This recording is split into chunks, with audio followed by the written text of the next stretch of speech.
بسم اللہ الرحمن الرحیم۔ السلام علیکم۔ انفارمیشن زون اردو میں خوش آمدید۔ ابن عربی، آپ کا پورا نام شیخ اکبر محی الدین محمد بن علی محمد بن عبداللہ حاتم طائی المعروف ابن عربی ہے۔ آپ کی ولادت بسعادت اندلس کے شہر مرثیہ میں پیر 17 رمضان المبارک 560 ہجری کو ہوئی۔ مرثیہ میں ابن عربی کا قیام صرف 8 برس رہا۔ آپ اپنی ابتدائی تعلیم مرثیہ میں ہی حاصل کر چکے تھے، لیکن مرثیہ پر مہروں کی قبضے کے باعث آپ کے خاندان کو اشبیلیہ ہجرت کرنی پڑی، جہاں آپ 598 ہجری تک قیام پذیر رہے۔ یہ تقریباً 30 سال بنتے ہیں۔ اس عرصے کے دوران آپ حصول تعلیم میں مصروف رہے۔ آپ نے تمام علوم مثلاً قرات، تفسیر، حدیث، فقہ، صرف و نحو، ریاضی، فلسفہ، نجوم، حکمت اور دیگر علوم میں کامل دسترس حاصل کی۔ آپ نے اپنے دور کے عالی مقام اساتذہ سے تعلیم حاصل کی۔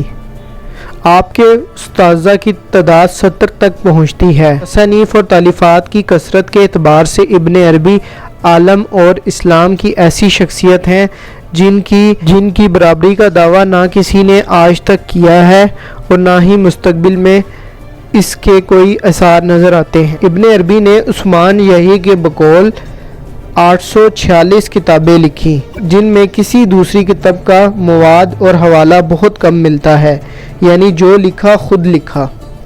اذان کے بارے میں کلام کرتے ہوئے فرمایا، میں اپنی کتابوں میں قرآن و سنت سے باہر نہیں نکلا۔ آپ کے چند اقوال پیش خدمت ہیں۔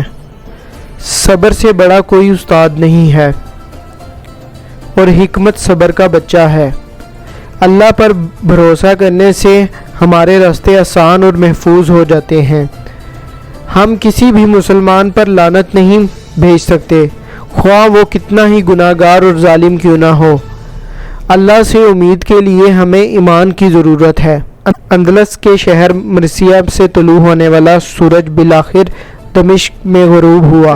شیخ اکبر نے 75 سال کی عمر میں 22 ربیع الثانی 638 ہجری کو وفات پائی۔ انہیں شرع صالحہ کے مقام پر قاضی محی الدین کے پہلو میں مدفن کیا گیا۔